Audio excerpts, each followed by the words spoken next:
Bom dia, meu nome é Kael, eu sou voluntário da ONG Sempre a Seu Lado e hoje estou aqui para apresentar o primeiro de muitos programas sobre animais aqui de Araras.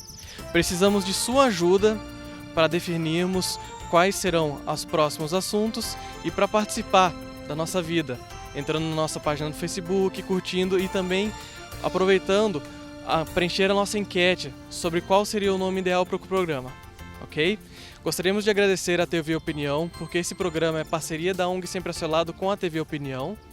E além disso, por ser o primeiro programa e cair no mês de novembro, o tema é mês Novembro Azul. Então, mediante isso, o Novembro Azul também pode ser usado no mundo dos animais. Portanto, nós vamos até um veterinário onde ele vai nos dar maiores informações sobre como esse Novembro Azul também é aplicado no mundo dos animais.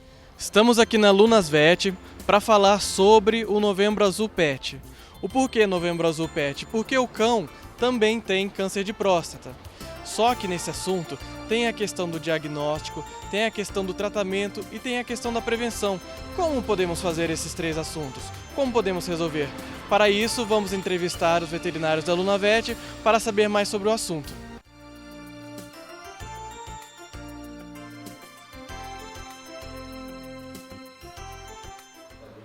Estou aqui com a doutora veterinária Bruna, que vai falar sobre o que é câncer de próstata. Oi, Kael, tudo bem? O câncer de próstata é uma doença que acomete homens e também os pets. Muitas pessoas não sabem, mas cachorros e gatos também podem ter esse problema, principalmente os cachorros. É uma doença que é causada pela alteração na testosterona, que é produzida no testículo. E aí ocasiona esse aumento da próstata. E quando você descobre essa doença inicialmente, é muito mais fácil de tratar. Se você não descobre, você vai deixando, ela pode ser mortal, né?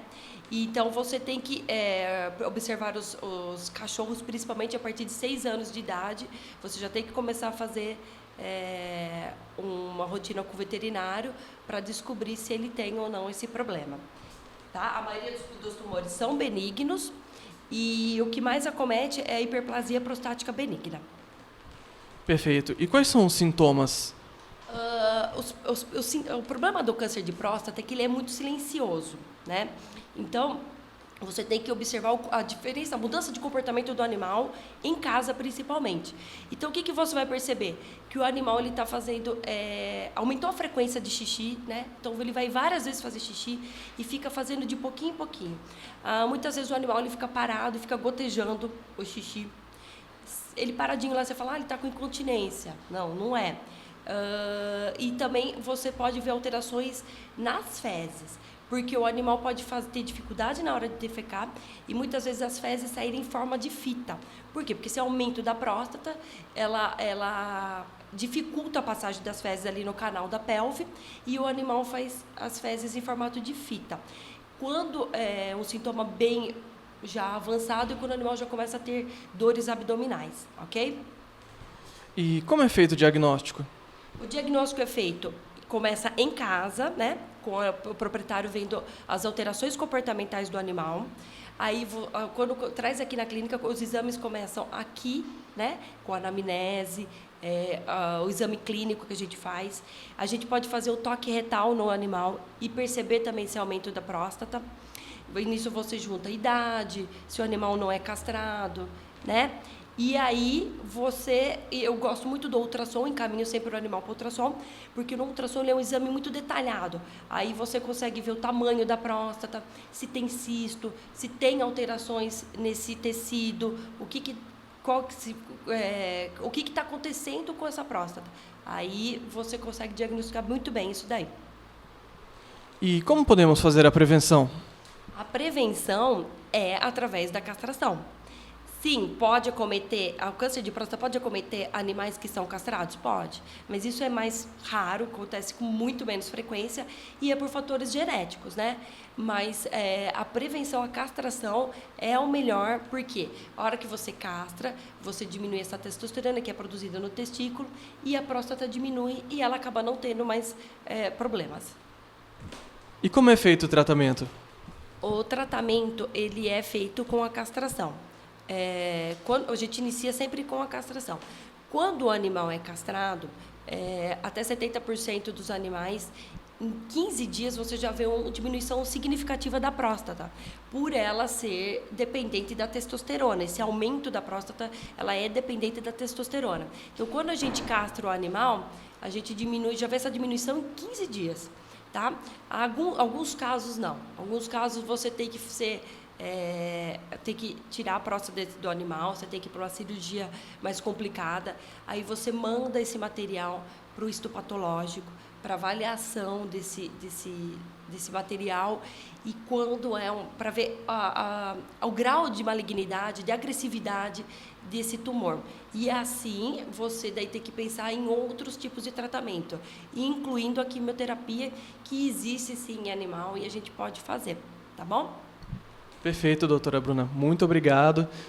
Como podemos ver, é muito importante que as pessoas levem os animais dela no veterinário, e não só como levem, mas que elas observem eles na casa deles, porque o cuidado se estende a todo momento. O animal é como se fosse um filho, então ele deve ser cuidado sempre. Inclusive, como a doutora disse, a castração é a melhor prevenção para o animal, porque você evita todo o desgaste de um tratamento depois que possa vir a não ter o resultado desejado. É muito complicado, porque imagina, por conta da pessoa não ter prevenido, o animal perde a vida. Então, por isso é muito importante a castração e todo o cuidado necessário com o animal. E, pessoal, para complementar aí o nosso programa, uma dica rápida deste programa. Se você conhece, se você sabe de maus tratos, se você sabe de alguém maltratando algum animal, hoje é muito fácil em Araras. Denuncie 156, ligue no 156, passe todas as informações, endereço, faça o protocolo que o município vai lá verificar. Detalhe, a denúncia é anônima, não se preocupe com isso. Continuando o assunto sobre a prevenção de câncer no animal, estamos aqui novamente com a doutora Bruna, proprietária da Lunas Vet, para ela nos falar sobre mitos e verdades sobre a castração. Oi, Kael, tudo bem? Tudo bem, e com você? Tudo bem também. Então vamos lá. Referente ao primeiro mito, muitas pessoas ficam preocupadas que a castração envelhece o animal. Isso é verdade ou é mito? Isso é um mito. Na verdade, o que envelhece o animal são outras coisas. Uma má alimentação, o animal fica doente. A castração, na verdade, ela evita uma morte precoce, né? E agora, uma das perguntas mais importantes, tá? Muitas pessoas têm esse preconceito contra a castração porque ela acha que o animal vai sofrer. Acha que a castração, o animal vai para uma mesa de abate, que vai passar por uma ferramenta pesada, que o animal vai sofrer dor. Como que funciona? Isso é mito ou é verdade que o animal sofre? É mito. As pessoas confundem dor e sofrimento, tá? A dor é física e o sofrimento é emocional. Então, o que acontece? Lógico que um procedimento cirúrgico pode causar uma dor no animal, mas é para isso que existe uma anestesia boa e um pós-operatório com analgésicos, antibióticos, tudo certinho. Aí o animal não vai sentir dor.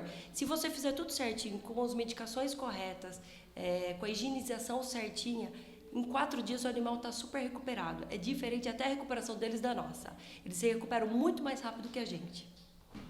Ah, que bom. E referente agora à diminuição do xixi.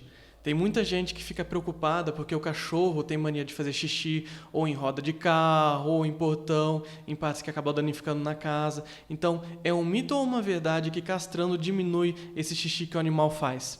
Diminui sim, porque, na verdade, o fato dos animais fazerem xixi pela casa, eles estão marcando o território. Quando castra, diminui essa parte hormonal e diminui essa vontade deles ficarem demarcando o território. Diminui sim o xixi.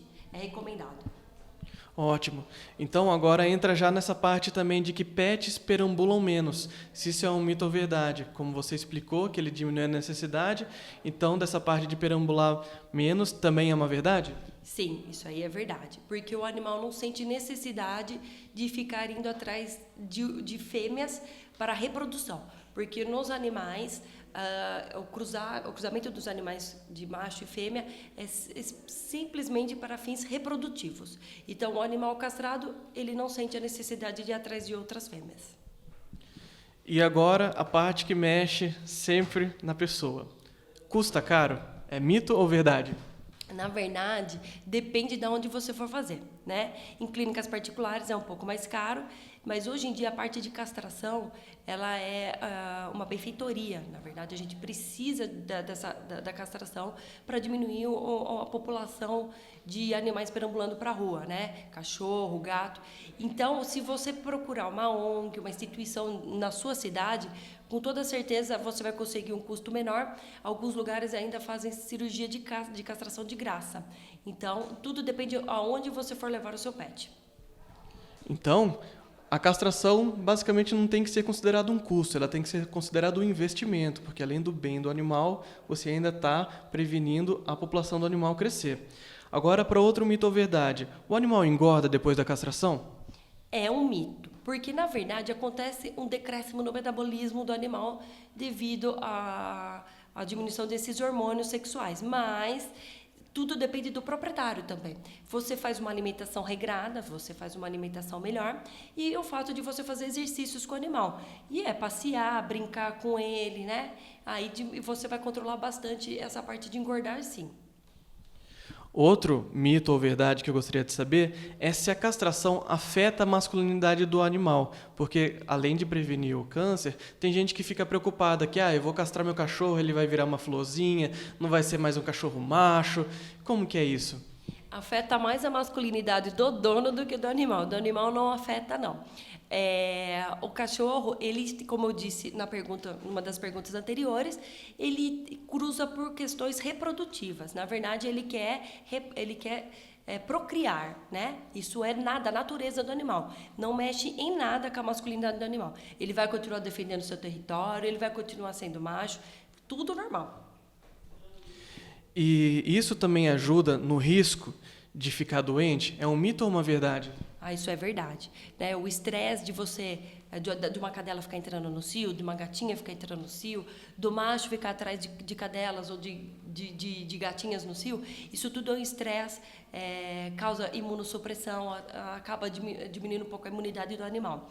Sem contar os riscos dos animais de ficarem indo para a rua e pode correr o risco de serem atropelados, de serem envenenados. Tem gente que ainda maltrata animal e acaba batendo nos animais quando eles estão se reproduzindo, grita muito no telhado, fica miando, né? Então, reduz muito o risco de doenças, sim, né? Diretas e indiretamente. Perfeito. E agora outro assunto que eu quero entrar é o seguinte: muito se fala sobre a castração pediátrica, que é uma forma de castrar o animal no cedo, quando ele está bem novo ainda, né? E tem veterinários que são prós e tem veterinários que são contras. Você pode me explicar sobre a castração pediátrica, ainda nesse tema de prevenir o câncer no cachorro depois dele mais velho? Sim, vamos falar um pouco sobre os mitos e verdades da castração pediátrica. Em primeiro lugar, o que é a castração pediátrica? É a remoção das gônadas, né, em animais antes dos 16 semanas de idade, tá?